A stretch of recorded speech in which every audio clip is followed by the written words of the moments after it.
Salve pessoal, Leonardo Cunha, canal Underground Forces na área, trazendo sempre uma novidade para você, seguidor assíduo aqui do canal Underground Forces. E no programa de hoje a gente faz um verdadeiro resgate, um resgate não só da história do metal nacional, como a história do metal da Bahia, cara. Estou falando da Zona Abissal, a clássica banda de heavy metal lá de Salvador, em uma entrevista super exclusiva com o baixista e vocalista Alberto e com o guitarrista Magno, cara. Vale muito a pena você conferir essa entrevista no programa de hoje, que tá bem bacana. Gosta do Zona Abissal? Então já corre lá, deixa aquele like para fortalecer o canal. Não é inscrito ainda? Entra na nossa página, se inscreva, ative as notificações, deixa aquele like para fortalecer e, claro, compartilhe os nossos vídeos para que assim o canal possa crescer e a gente trazer sempre para você conteúdos maiores e melhores, beleza? Estamos também no Instagram, siga-nos lá, @undergroundforces. Então é isso aí, no programa de hoje tem Zona Abissal, a clássica banda de heavy metal lá de Salvador, Bahia, em uma entrevista super exclusiva que você só assiste aqui, ó, no Underground Forces. Então se liga porque agora tem Zona Abissal.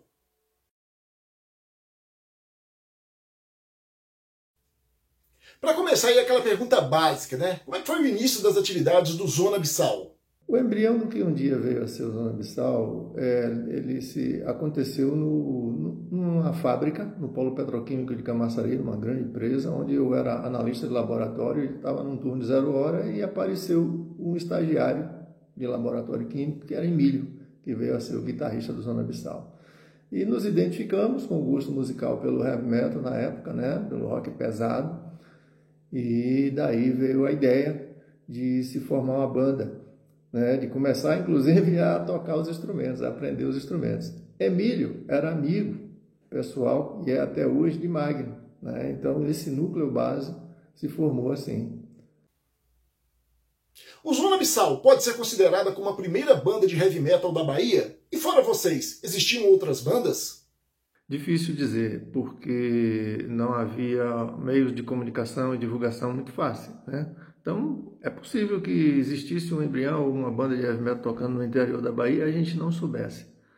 Fomos uma das primeiras, com certeza, e a primeira a gravar um disco de heavy metal, né? Agora, contemporâneos como o Zona Abissal, me lembro da banda chamada Crânio Metálico, né, que a gente já dividiu alguns shows, mas não sei precisar quando é que eles tiveram início as atividades deles, se foi no mesmo ano que a gente, se foi depois, se foi antes, né? Então, é uma das que eu sei mais antigas. E como era fazer heavy metal em Salvador, em plenos anos 80? Bom, fazer heavy metal em Salvador nos anos 80. Cara, era um belo de um desafio, tá? Tudo era muito difícil, né? A gente tinha dificuldade de acesso à informação, não existia internet como a gente está acostumado hoje, não existia o YouTube, não existia nada disso. A cena local era avessa ao metal, né? Outros estilos de música predominaram na Bahia e predominam até hoje. O acesso à tecnologia, equipamentos também era muito difícil, era tudo muito caro, raro. Então assim, nada fácil. Em 1988, vocês lançaram a primeira demotape do Zona Abissal, que continha 2 ótimas faixas, Pequeno Rei e Visões do Além. Fale mais sobre essa demotape e a sua repercussão. Bom, a primeira música que o Zona Abissal gravou e veiculou foi Pequeno Rei. Ela foi gravada num estúdiozinho, acho que de 4 canais. Eu me lembro que eu tomei o baixo de um amigo meu emprestado, um Fender, que tinha corda de couro lisa, né? E nós gravamos essa música, Pequeno Rei, foi a nossa primeira música e foi transformada numa demo, numa fita cassete. E a gente veiculou essas músicas na rádio e fizemos alguns programas de TV também com ela, né? Fazendo playback e às vezes tocando ao vivo, né? Então ela teve uma boa repercussão, né? Até 1900 porque ela foi gravada em 86 por aí. Então nesse período a gente só veiculava ela. Eu me afastei da banda em 87. A gente já tocava Visões do Além nos shows, né? Já era uma música antiga da banda, mas na minha ausência assumiu o baixo o Railton e o Zona gravou Visões do Além e passou então a veicular essa música nos meios de divulgação, nas TVs e rádios também, com bastante frequência e foi com muita aceitação, né? Então é isso. Bom, sobre repercussão dessas demos, eu diria que Visões do Além, né, que foi a que a gente conseguiu executar mais em programas de TV, era ali que a repercussão acontecia, porque a gente percebia que havia muita receptividade do público. O visual, a postura heavy metal, né, o som interessante, acho que isso surpreendia muitas pessoas. A gente também levava uma qualidade de gravação e uma qualidade melódica que eu acho que estava um pouco acima da média. Então, para o estilo, né, naquela região, para aquele público. Então, tudo isso acho que gerava uma repercussão que chegava até ao nível da euforia, às vezes, né? Teve momentos onde o público realmente parecia Beatlemania, era uma coisa muito curiosa isso. E, óbvio, fora do ambiente também, quando isso era veiculado, a gente ouvia as pessoas comentando e falando sobre o Zona Abissal aqui e ali. Foi muito interessante, muito legal. Uma das principais características do som do Zona Abissal são as letras de altíssimo nível, abordando temas como guerras, problemas sociais, entre outros assuntos. Fale mais sobre esse processo de criação da banda. Bom, primeiro, obrigado pelo elogio assim, em relação às nossas letras terem alto nível, né? Naquele momento a gente não tinha muito consciência disso. O que a gente queria, né, era um bando de garotos ali querendo dar um recado, fazer um som pesado, mas de preferência passando alguma mensagem, falando alguma coisa. A gente falava muito da nossa realidade, da visão de mundo que a gente tinha, né? Então, o processo de criação era muito espontâneo. A gente buscava, cada um tinha um jeito, né? O Albertinho chegava lá com as músicas meio que prontas e aí distribuía as partes de cada um e aí a gente ia adequando alguma ideia. Eu e Emílio acho que tínhamos um estilo um pouco mais assim colaborativo, a gente levava pedaços da música e aí ia complementando com a galera no ensaio. E as letras refletiam muito o momento de cada um, né? E o cenário, né, social e político que a gente vivia. O curioso é que muitas das nossas letras, quando a gente analisa hoje, né, a gente percebe que o ambiente, em termos sociais e políticos, praticamente não mudou, né? E as letras continuam muito atuais mesmo. É triste até quando a gente constata isso, porque seria bacana a gente imaginar 30 anos depois, olhar para aquilo como uma lembrança e hoje estarmos vivendo um cenário melhor. Mas não é isso que acontece, né? Infelizmente a gente sabe que a situação continua tão ruim ou até pior do que antes.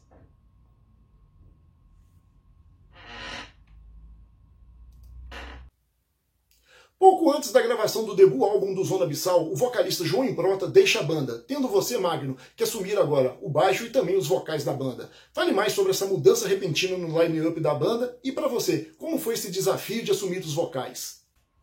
Bom, eu posso falar por mim, né? Mas eu acho que falo também por Albertinho. A gente sempre teve uma dificuldade em encontrar vocalistas, né? Vocalista de heavy metal, somente do nosso estilo, que a gente queria um timbre de voz melódico, né? Porque a gente fazia um heavy metal melódico e era muito difícil achar pessoas com bom timbre, com uma boa afinação e que tivessem também a pegada e a agressividade necessária para cantar do jeito que a gente imaginava. E quando a gente conseguia, por razões várias, esses vocalistas passavam e saíam. Aí chegou um momento que a gente falou, olha, a gente assume isso, ou a gente vai ficar sem conseguir fazer shows, porque a gente não conseguia estabilizar um vocal, né? Aí chegou um momento onde eu e o Albertinho acabamos assumindo isso, né?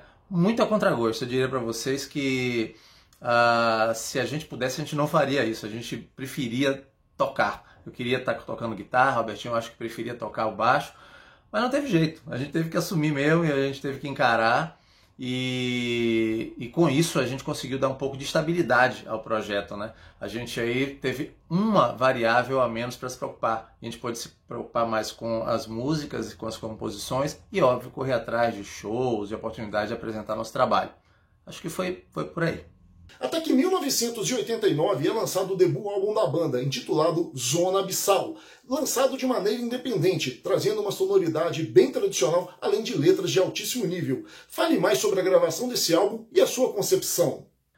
Bom, sobre gravar um disco de heavy metal na Bahia. É coisa de louco, né? Coisa de maluco. Eu acho que a gente precisava ser um pouco louco para poder encarar essa empreitada. Sem dinheiro, sem estrutura, sem mercado, né? Apenas aqueles fãs ali ardorosos que curtiam o nosso trabalho, mas que infelizmente não davam um retorno financeiro que viabilizasse uma produção. Então a gente teve que pegar dinheiro emprestado, usar os recursos que a gente tinha guardado, fazer dívidas para poder gravar o disco. Foi uma loucura, né? Além do que, a gente não tinha estúdios com know-how e infraestrutura para gravar heavy metal, então a gente teve que contar com muito boa vontade do estúdio de Felipe Cavalieri, né, que era ali na Liberdade, né, em Salvador, onde a gente contou com muito boa vontade para a gente chegar num resultado que fosse razoável, fosse satisfatório. Tem muitas curiosidades aí, não vou contar todas, mas a gente alugou o cabeçote Marshall para poder tocar guitarra, a gente alugou guitarra, alugou violão, ou conseguiu emprestado para poder conseguir tirar um som mais legal, mais profissional. A gente teve muito pouco tempo também para poder fazer o disco, então aquela coisa de fazer 1000 vezes um take, né, para poder chegar no resultado perfeito, a gente não teve essa oportunidade. A gente estava bem ensaiado, a gente teve muito poucas oportunidades e algumas coisas foram do jeito que deu mesmo, porque não dava para ficar refazendo indefinidamente. Então é isso, né? Acho que no final foi muito bacana a gente ter conseguido um resultado tão interessante, considerando todas as dificuldades que a gente enfrentou. Ainda sobre o disco, né, o vinil, né, coisa que muita gente nem conhece hoje, não sabe nem o que é, mas foram 2.000 unidades, se eu não me engano, foram vendidos em lojas locais, principalmente no mercado local. A gente não tinha uma gravadora, nem tinha distribuição nacional. E, de novo, a gente não existia aquele networking como existe hoje, nem a internet para fazer vendas de longa distância. Então, a maioria das pessoas fora da nossa região de atuação, da nossa área de atuação, nem sabia da nossa existência. Então, quanto mais procurar o nosso disco para comprar. Foi vendido para amigos, para os fãs que iam para os shows, né? E algumas lojas de disco, né, que na época ainda eram muito comuns as lojas de disco, né, algumas delas colocaram o nosso disco para vender. Foi muito emocionante quando eu cheguei num shopping, né, e vi lá na vitrine da loja de discos o nosso disco assim, em destaque. Muito legal. E como foi a receptividade, tanto do público quanto da crítica, quanto ao LP de vocês? Vocês ficaram satisfeitos com o resultado final? Olha, foi acima do esperado, né? Eu acho que o trabalho, o conjunto da obra, né? A capa, o próprio disco, o som, né? Surpreendeu muita gente, né? O pessoal não estava acostumado a ouvir aquele tipo de sonoridade de uma banda de metal, principalmente considerando o mercado local, né? E pegou muita gente de surpresa, né? Para a mídia a gente tem que dar o crédito, né? Muita gente bacana de rádio, TV, curtiu muito o disco. Aconteceu uma coisa muito curiosa, a gente foi uma vez, levou na Globo FM, né? Que era rigorosíssima em relação ao estilo que tocava, e o DJ da época simplesmente curtiu demais o som da banda e falou assim: não quero nem saber, vou colocar. E a gente teve Nosso País tocando, né, na Globo FM. Acho que foi só uma vez, mas tocou, né? E eu não sei se ele recebeu uma reprimenda depois, né, mas ele tocou, né? Sobre se nós ficamos satisfeitos com o resultado, bom, a banda era muito exigente consigo própria, né? Todos nós éramos muito exigentes com o nosso trabalho. E eu acho que a gente tinha sempre aquela sensação de que podia ter sido melhor se a gente tivesse mais tempo, se a gente tivesse mais recursos, se a gente tivesse mais dinheiro, se a gente tivesse melhores equipamentos. Então aquele sentimento de que a gente podia ter feito mais sempre ficou, né, aquele ranço. E com o tempo a gente foi se surpreendendo com a receptividade e a aprovação do público, a receptividade e a aprovação da mídia. Eu diria para vocês que a gente recebeu feedbacks tão positivos que superaram a nossa expectativa. A gente não imaginava que as pessoas fossem gostar tanto. Em relação à arte da capa, né, eu tive participação, né, direta nesse processo, porque não sei se a galera sabe, mas a logomarca do Zona Abissal foi criada por mim. Por quê? Eu não era naquele momento designer, não trabalhava nessa área, né?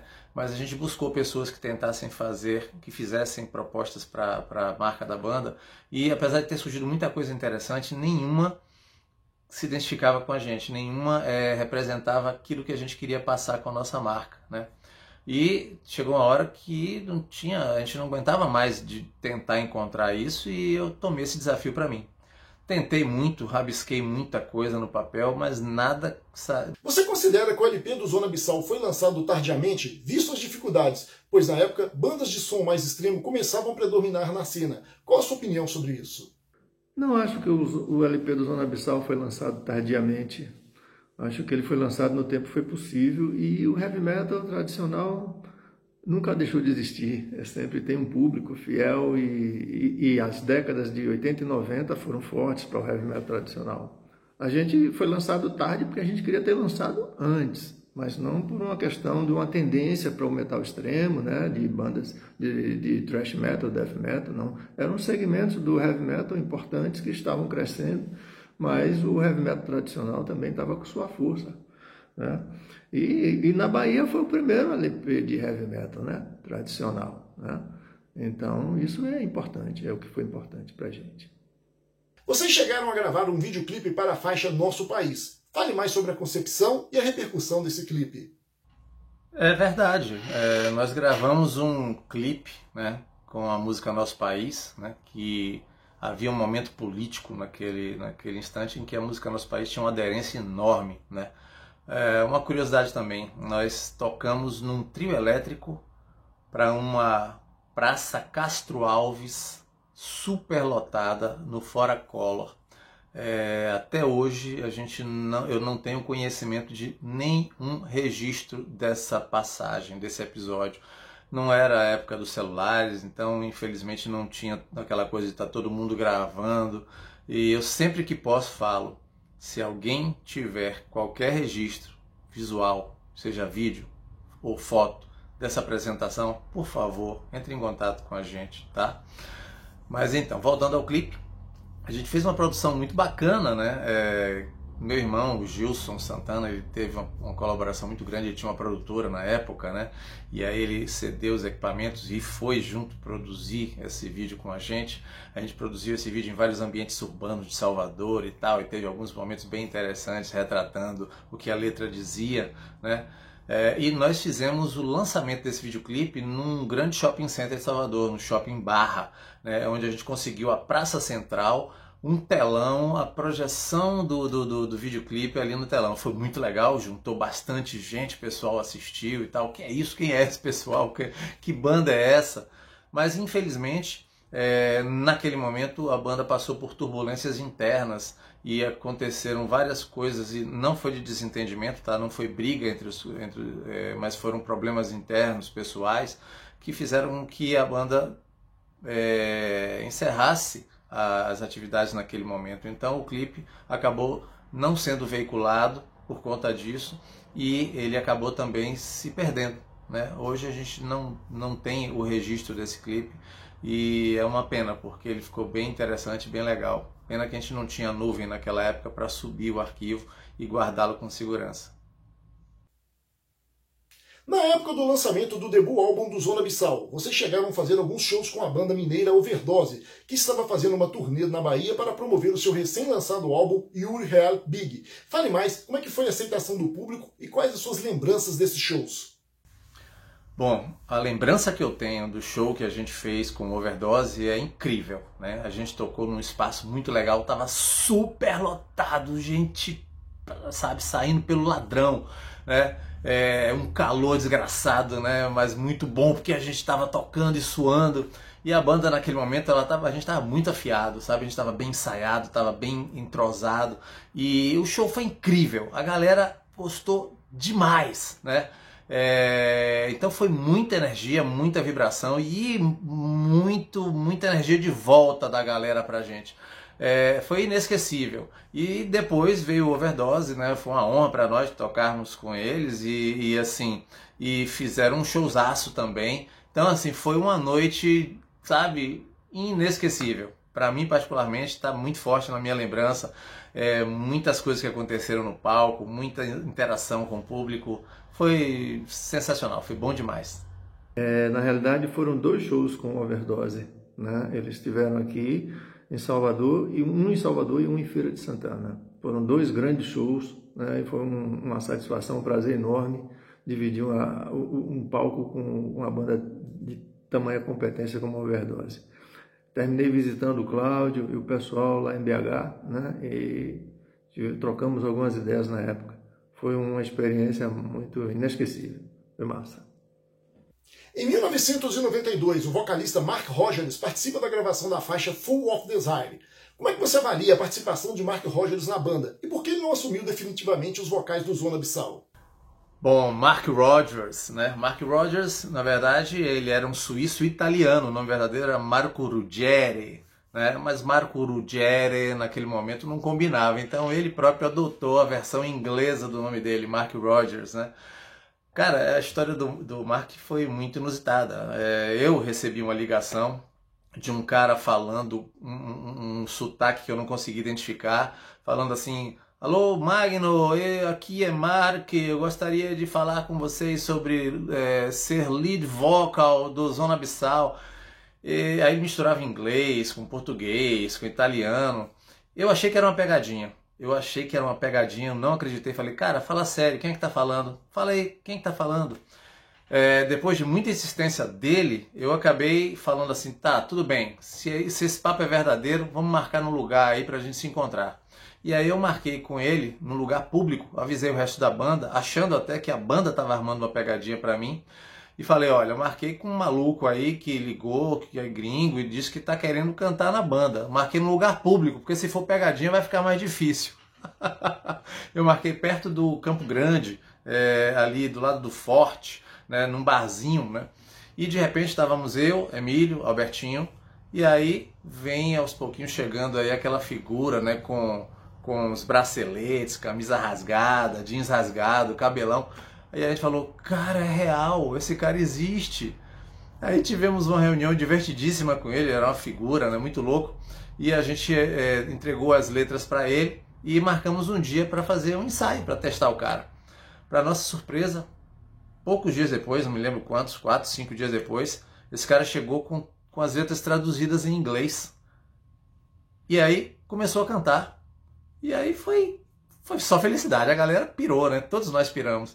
Aí um cara cantando em inglês com toda a pegada, o punch heavy metal, uma voz bacana e assim, ele fez parte da banda, assim. Fizemos shows com o Mark, gravamos a demo Full of Desire, que é uma música que eu adoro até hoje. Acho que foi um momento que a banda estava muito bem, a gente estava começando realmente a desenvolver uma sonoridade muito nossa, com a nossa assinatura, né, naquele momento que a gente gravou o Full of Desire, e o vocal de Mark fez toda a diferença, né?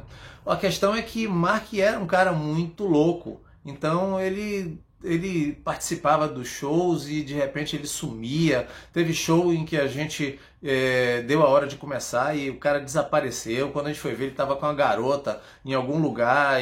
O Zona Abissal chegou a participar da seletiva chamada Escalada do Rock para participar do festival Rock in Rio 2 do ano de 1991. Fale mais sobre essa participação da banda. O Escalada do Rock foi um projeto da produção do Rock in Rio para oportunizar bandas novas tocarem no Rock in Rio. Só que a divulgação, que foi nacional, estranhamente foi bem pouco divulgada pelo Jornal à Tarde, que era o parceiro do evento para divulgação desse projeto. Um amigo entrou em contato comigo, me ligou e falou assim, cara, você está sabendo do projeto Escalada do Rock? Saiu uma nota nos classificados do Jornal à Tarde. Para quem não sabe o que é classificado, era um espaço nos jornais impressos para vender coisas, né? Sei lá, era tipo um LX do jornal, né, naquela época. E saiu uma notinha desse tamanho assim, explicando do projeto do Rock in Rio. Quando a gente olhou a data limite, era no dia seguinte, o último dia para enviar uma demo tape para a produção do Rock in Rio. Aí eu entrei em contato com a banda, compartilhei a novidade, a informação, a banda meio que murchou, né? Falou, gente, não dá, não tem como. Aí tinha o pessoal, tinha compromisso de trabalho, tinha coisas de faculdade, enfim, tinha um monte de coisas. E os estúdios também não tinham pauta, tava todo mundo com a agenda comprometida naquele momento. Aí a gente meio que desanimou. Mas, como a gente é meio maluco, né? Essa coisa de ser maluco faz parte de ser uma banda de heavy metal na Bahia. A gente falou assim, a gente tem que dar um jeito. E acabamos conseguindo um estúdio que se dispôs a gravar durante a madrugada. Fomos para esse estúdio, começamos a gravar por volta de meia-noite e fomos até umas 5 da manhã. Gravamos 3 músicas da banda originais, né, e dois covers. Né? Um deles foi Heaven and Hell e o outro cover, se eu não me engano, foi Power Slave, eu não tenho certeza. E 3 músicas da banda que eu confesso que eu não me lembro quais foram as músicas da banda que a gente gravou. Mandamos não. Eu saí do estúdio às 5 da manhã e fui de moto até o comércio, para a sede dos Correios, né, que ficava ali no comércio, na Cidade Baixa de Salvador, e esperei os Correios abrir com o sol raiando. Quando o sol estava já começando a aparecer, o pessoal dos Correios abriu as portas, eu fui o primeiro a entrar na sede dos Correios, e aí envelopei, carimbei, né, botei lá os selos e tal, e despachei. Bom, aí esquecemos, né, fomos cuidar da vida. Passou um tempo, a gente nem lembrava mais desse negócio.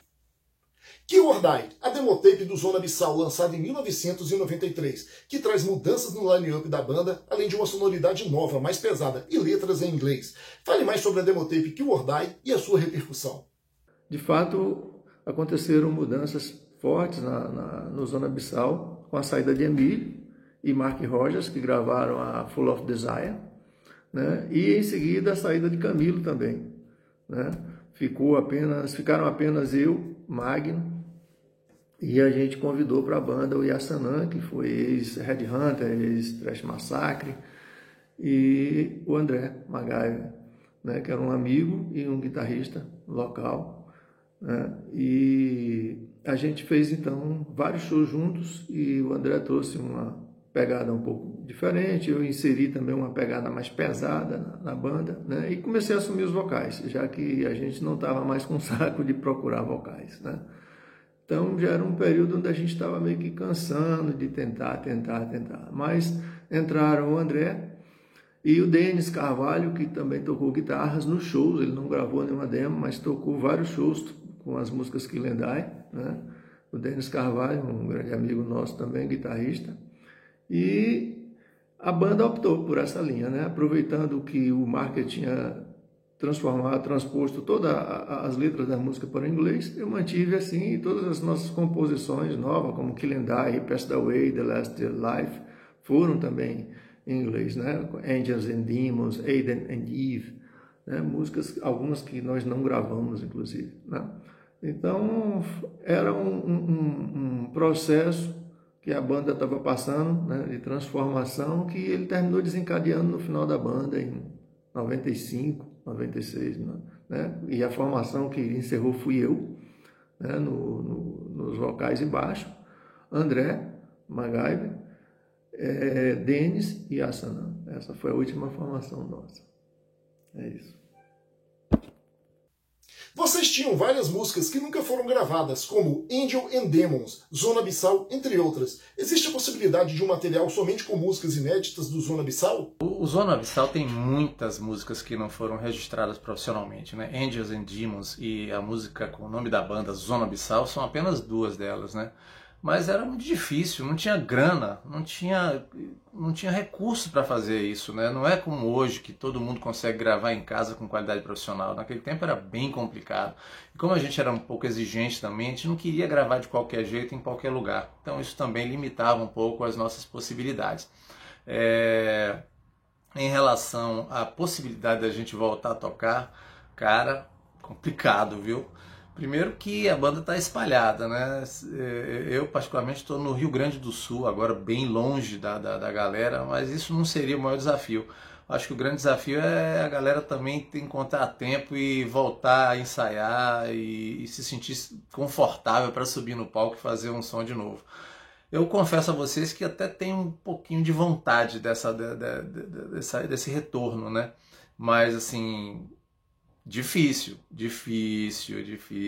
Pergunta aí para o resto da galera, para o Gilmar, para o Emílio, para o Albertinho, para ver se rola disposição para a gente conversar sobre esse assunto. Acho, nesse momento, um pouco complicado. E o que levou o Zona Abissal a encerrar as suas atividades?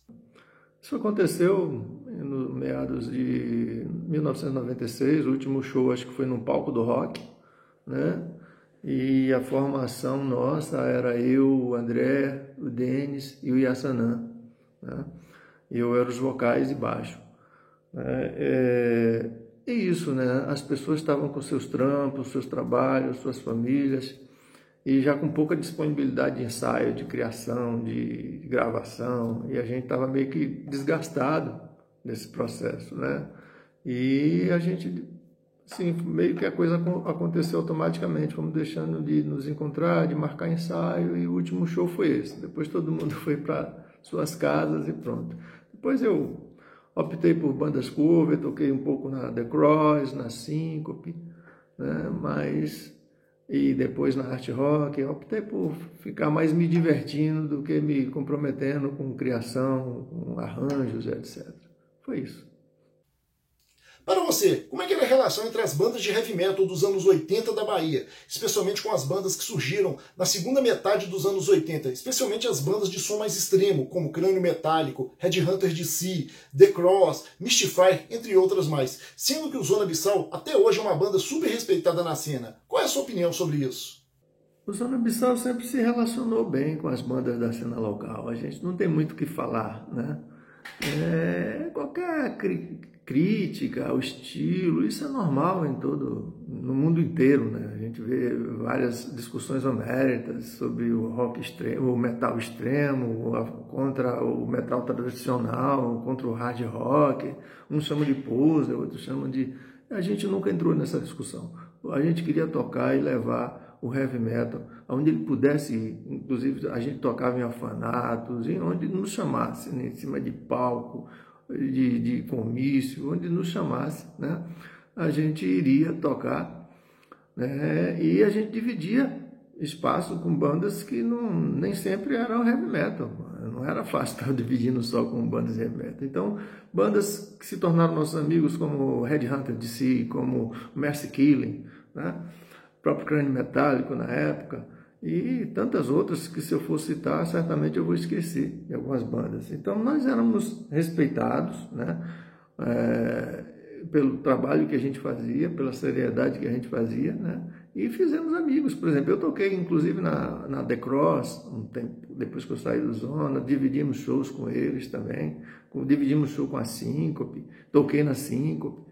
Então foi massa, foi uma experiência inesquecível, está na minha história, na nossa história, né? Então foi tudo de bom. É isso aí.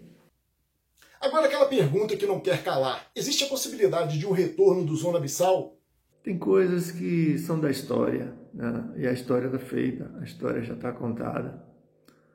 E tem histórias que tem vários capítulos. A da gente tem poucos, mas foram importantes, né? Acho difícil um retorno pelas vidas que estamos levando. Hoje eu vivo numa reserva ecológica, aqui na Chapada Diamantina, em Rio de Contas, cuido da questão ecológica, ambiental, permacultura. Eu ainda tenho um contato com música, mas muito doméstico, assim, meu baixo. Eu tenho um baixo aqui, que às vezes eu levo meses sem tocar nele, né? E toco uma flauta transversal. Meus amigos Emílio e Magno, um mora no Rio Grande do Sul, outro está em Salvador, e Gilmar, baterista, está tocando a vida dele aqui pela Chapada também, e a Sanã está por Salvador. Então a gente não tem conversado sobre retorno, não. É difícil, cantar para mim vai ser muito difícil agora, perdi totalmente a afinação, não tenho praticado, né? Velocidade dos dedos, tudo muito difícil, cara. Então acho que é melhor deixar a boa imagem que ficou. Valeu. Bom, Albertinho, bom, Magno, obrigado aí por vocês cederem uma parte do tempo livre de vocês aí para responder a entrevista aqui do nosso canal. E deixa a sua mensagem final aos seguidores do canal Underground Forces e também aos fãs do Zona Abissal. Galera do Underground Forces, muito obrigado pela oportunidade, valeu demais estar aqui com vocês para falar um pouco dessa história aí do Zona Abissal. Continuem fazendo esse trabalho, né, de divulgação do metal para todo mundo, né, mantendo essa chama acesa, né, long live rock and roll.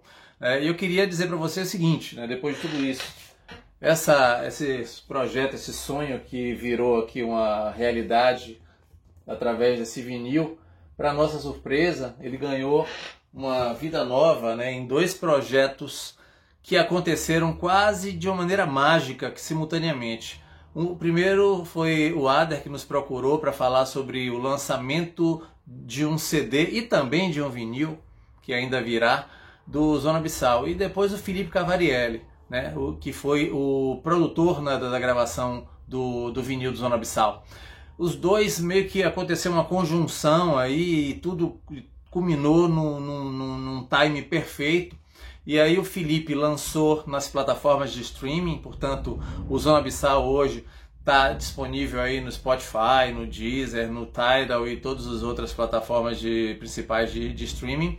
E o que foi uma enorme honra para nós. Obrigado, Felipe Cavalieri, por isso. Obrigado por todo esse trabalho que você fez.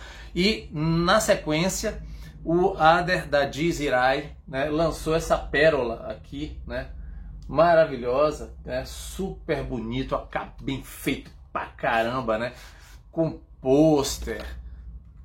O produto vem com adesivo, cara, sabe? Vem com pôster da banda, né? Olha pra aqui, que coisa bonita, né? Pôster da banda, né? Vem com book, cara, com book, para isso, né? Contando a história da banda, ilustrado e tudo mais.